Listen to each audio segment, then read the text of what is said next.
Hello दोस्तों, संसार study में आप सभी का स्वागत है। हम इस वीडियो में 7 मार्च 2022 से संबंधित महत्वपूर्ण करंट अफेयर प्रश्नों के बारे में डिस्कस करेंगे, जो आपके आने वाली एग्जामों के लिए यह वीडियो बहुत ही इम्पोर्टेंट होगी। जो भी स्टूडेंट हमारे चैनल से नए जुड़े हुए हैं, वे हमारे चैनल को सब्सक्राइब कर लें और बेल आइकन को जरूर दबा दें, ताकि आने वाली वीडियो का नोटिफिकेशन उन तक उपलब्ध हो सके। इस वीडियो की पीडीएफ हमारे टेलीग्राम ग्रुप संसार स्टडी पर मिल जाएगी, जहां से आप इसे डाउनलोड करके पढ़ सकते हैं। टेलीग्राम ग्रुप की लिंक वीडियो के डिस्क्रिप्शन में दी गई है और आपको इस वीडियो को अपने दोस्तों तक ज़्यादा से ज़्यादा शेयर करना है। सबसे पहले हम जान लेते हैं, पिछले वीडियो में हमने 2 अभ्यास प्रश्न पूछे थे, उनके आंसरों के बारे में। पहला पूछा गया अभ्यास प्रश्न था, प्रधानमंत्री नरेंद्र मोदी ने हाल ही में वर्ष 2022 से कब प्रतिवर्ष वीर बाल दिवस के रूप में मनाने की घोषणा की थी। इसका आंसर है 26 दिसंबर को। प्रधानमंत्री नरेंद्र मोदी ने 26 दिसंबर को प्रत्येक वर्ष वीर बाल दिवस के रूप में मनाने की घोषणा की है। दूसरा पूछा गया अभ्यास प्रश्न था, भारत के किस राज्य के भरत सुब्रमण्यम देश के 73वें शतरंज ग्रैंड मास्टर बने।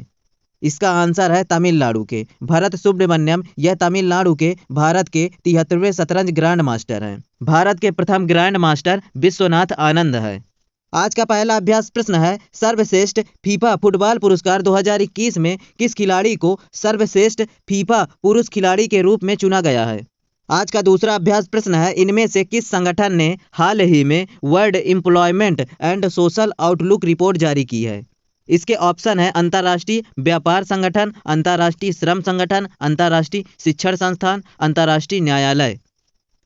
अब हम स्टार्ट करते हैं 7 मार्च 2022 से संबंधित महत्वपूर्ण करंट अफेयर प्रश्नों के बारे में।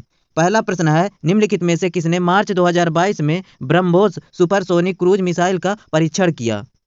इसका आंसर है आईएनएस चेन्नई से। आईएनएस चेन्नई से ब्रह्मोस सुपरसोनिक क्रूज मिसाइल का सफलतापूर्वक परीक्षण किया गया है। ब्रह्मोस यह एक सुपरसोनिक क्रूज मिसाइल है और भारत सरकार ने इसे रूस के साथ मिलकर बनाया है।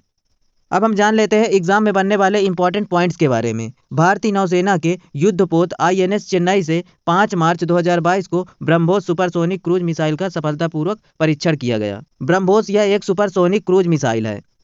यह परीक्षण डीआरडीओ के द्वारा किया गया है। डीआरडीओ का पूरा नाम Defence Research and Development Organisation होता है, जिसकी स्थापना 1958 में की गई थी और इसका मुख्यालय नई दिल्ली में स्थित है। वर्तमान में इसके अध्यक्ष जी सतीश रेड्डी हैं। वहीं इसरो का पूरा नाम इंडियन स्पेस रिसर्च ऑर्गेनाइजेशन होता है और इसकी स्थापना 15 अगस्त 1969 में की गई थी और इसका मुख्यालय बेंगलोर कर्नाटक में स्थित है। वर्तमान में इसरो के अध्यक्ष डॉक्टर सोमनाथ हैं। नाग एक एंटी टैंक गाइडेंट मिसाइल है, जिसको दागो और भूल जाओ के नाम से जाना जाता है। नाग को जब हेलीकॉप्टर से छोड़ा जाता है तब इसे हेलिना कहा जाता है। नाग मिसाइल को अपने कंधे पर भी रख के आसानी से छोड़ा जा सकता है। आकाश मिसाइल यह सतह से हवा में मार करने वाली मिसाइल है। गजनबी शाहीन यह पाकिस्तान की मिसाइलें हैं। अगला प्रश्न है, जेट एयरवेज ने संजीव कपूर को सीईओ नियुक्त किया है। कंपनी की स्थापना किसने की थी। इसका आंसर है नरेश गोयल ने। नरेश गोयल ने जेट एयरवेज की स्थापना की थी और इसके वर्तमान में नए सीईओ संजीव कपूर नियुक्त किए गए हैं। जेट एयरवेज की स्थापना 1 अप्रैल 1992 में की गई थी। आरबीआई के गवर्नर वर्तमान में शक्तिकांत दास हैं। थम्सअप कंपनी के ब्रांड एम्बेसडर हाल ही में शाहरुख खान को बनाया गया। सेबी की पहली महिला अध्यक्ष के रूप में हाल ही में माधवीपुरी बूच को नियुक्त किया गया है। माधवीपुरी बूच ने अजय त्यागी का स्थान लिया है। हिंदुस्तान यूनिलीवर लिमिटेड के गैर कार्यकारी अध्यक्ष के रूप में हाल ही में नितिन पराजपे को नियुक्त किया गया है। अगर हम आपसे पूछे कि भारत का पहला इलेक्ट्रिक वाहन लिथियम बैटरी संयंत्र किस राज्य में स्थापित किया गया, तो इसका आंसर है कर्नाटक में। सैटेलाइट फोन से लैस देश का पहला राष्ट्रीय उद्यान कौन सा है। इसका आंसर है काजीरंगा नेशनल पार्क। भारत का पहला वाटर प्लस शहर कौन सा है। इसका आंसर है इंदौर मध्य प्रदेश। भारत का पहला drone forensic lab and research centre यह कहाँ खोला गया, तिरुवनंतपुरम केरल में। भारत का पहला फायर पार्क यह उड़ीसा भुवनेश्वर में खोला गया। देश का बना पहला गोबर से बना खादी प्राकृतिक पेंट यह KVIC khadi and village industries commission द्वारा बनाया गया। अगला प्रश्न है, किस पार्टी के एमएलए ने कहा है कि यूक्रेन में मारे गए छात्र के 100 की जगह 8 से 9 लोग आ सकते हैं। इसका आंसर है बीजेपी के एक विधायक ने ऐसा कहा है। जैसा कि हम आपको बता दें, रूस और यूक्रेन के बीच युद्ध चल रहा है। इसी युद्ध के दौरान एक भारतीय छात्र की यूक्रेन में मौत हो गई। वह छात्र खाने के सामान के लिए बाहर निकला था, तभी अचानक बिल्डिंग में एक बम धमाका हुआ और तभी उसकी वहां मौत हो गई। वह कर्नाटक राज्य का था और उसकी उम्र 21 वर्ष थी। उसी के शव को लाने के लिए भारत सरकार प्रयत्न कर रही है। तभी एक बीजेपी के नेता ने बयान दिया कि उसके शव की जगह 8 से 9 लोग आ सकते हैं। यूक्रेन में जान गंवाने वाले भारतीय छात्र का नाम नवीन था और वह कर्नाटक राज्य से थे, जिनकी उम्र 21 वर्ष थी। कर्नाटक के भाजपा विधायक, जिनका नाम अरविंद बेलांडी है, उन्होंने कहा कि छात्र का शव फ्लाइट में 8 से 10 लोगों का स्थान घेरेगा। अगला प्रश्न है, गंगूबाई काठियावाड़ी फिल्म हुसैन जैदी की किस किताब पर बनाई गई है? इसका आंसर है माफिया क्वींस ऑफ मुंबई के नाम पर। गंगूबाई काठियावाड़ी फिल्म यह माफिया क्वींस ऑफ मुंबई के नाम पर बनाई गई है और यह हुसैन जैदी की किताब पर आधारित है।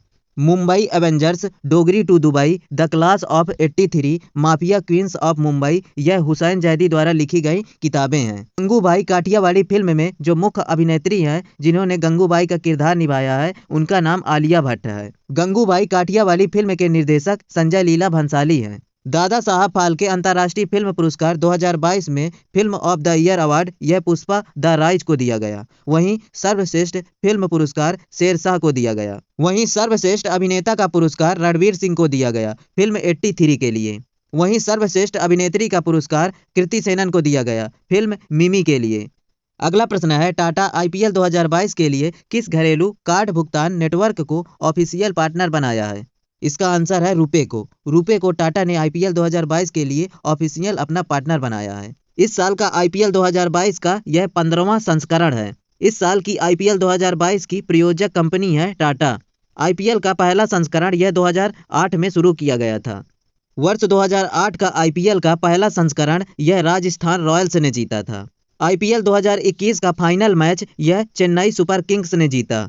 IPL में 300 छक्के लगाने वाले खिलाड़ी क्रिस गेल हैं और यह वेस्ट इंडीज के हैं। IPL का फाइनल जीतने वाली सफल टीम है मुंबई इंडियंस। IPL में 100 मैच खेलने वाले पहले कप्तान महेंद्र सिंह धोनी बने। अगला प्रश्न है, सतत विकास सूचकांक 2021 में भारत कौन से स्थान पर रहा? इसका आंसर है 120वें स्थान पर। भारत 120वें स्थान पर सतत विकास सूचकांक 2021 में रहा। वैश्विक भुखमरी सूचकांक ग्लोबल हंगर इंडेक्स 2021 में भारत 101वें स्थान पर रहा। हेनले पासपोर्ट इंडेक्स 2022 में भारत 83वें स्थान पर रहा। प्रथम स्थान पर जापान और सिंगापुर का पासपोर्ट रहा। वहीं ग्लोबल एनर्जी ट्रांसमिशन इंडेक्स 2021 में भारत 78वें स्थान पर रहा। प्रथम स्थान पर स्वीडन रहा। वर्ल्ड हैप्पीनेस रिपोर्ट के अनुसार भारत 139वें स्थान पर रहा 2021 में। प्रथम स्थान पर फिनलैंड रहा। अगला प्रश्न है, फाइनेंशियल एक्शन टास्क फोर्स ने हाल ही में किस देश को अपनी ग्रे लिस्ट में शामिल किया है? इसका आंसर है संयुक्त अरब अमीरात को। संयुक्त अरब अमीरात को FATF ने अपनी ग्रे लिस्ट में शामिल किया है। FATF का पूरा नाम फाइनेंशियल एक्शन टास्क फोर्स होता है और यह वित्तीय कार्रवाई पर बल देता है। FATF 2 लिस्ट जारी करता है, एक ग्रे लिस्ट और एक ब्लैक लिस्ट। अगर FATF ने किसी भी देश को ब्लैक लिस्ट में डाल दिया तो कोई भी देश उससे व्यापार नहीं करेगा और जिससे उस देश की अर्थव्यवस्था बिगड़ जाएगी। पाकिस्तान को FATF ने ग्रे लिस्ट में डाला हुआ है। FATF का उद्देश्य मनी लॉन्ड्रिंग और आतंकवादी वित्त पोषण जैसे खतरों से निपटना है। इसकी स्थापना 1989 में की गई थी और इसका मुख्यालय पेरिस, फ्रांस में स्थित है।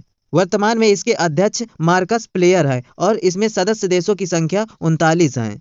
अगला प्रश्न है, मार्च 2022 में भारत में ट्विटर की नीति टीम का नया प्रमुख किसे नामित किया गया है? इसका आंसर है समीरन गुप्ता को। भारत में समीरन गुप्ता को ट्विटर के नीति टीम का प्रमुख नियुक्त किया गया है। ऑप्शन डी में पराग अग्रवाल, यह ट्विटर के CEO हैं। अगला और अंतिम प्रश्न है, यूक्रेन से भारतीय छात्र लौट रहे हैं, किस देश में इंडियन स्टूडेंटों की संख्या सबसे अधिक है? इसका आंसर है कनाडा देश में। कनाडा देश में इंडियन स्टूडेंटों की संख्या सबसे अधिक है क्योंकि यहाँ अपने देश भारत से कनाडा देश में बहुत सारे स्टूडेंट पढ़ने जाते हैं।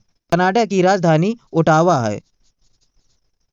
हे दोस्तों, यह वीडियो आपको कैसी लगी हमें कमेंट बॉक्स में लिखकर बताना है और अपने दोस्तों को इस वीडियो को ज़्यादा से ज़्यादा शेयर करना है। Thank you watching for video. Have a good day.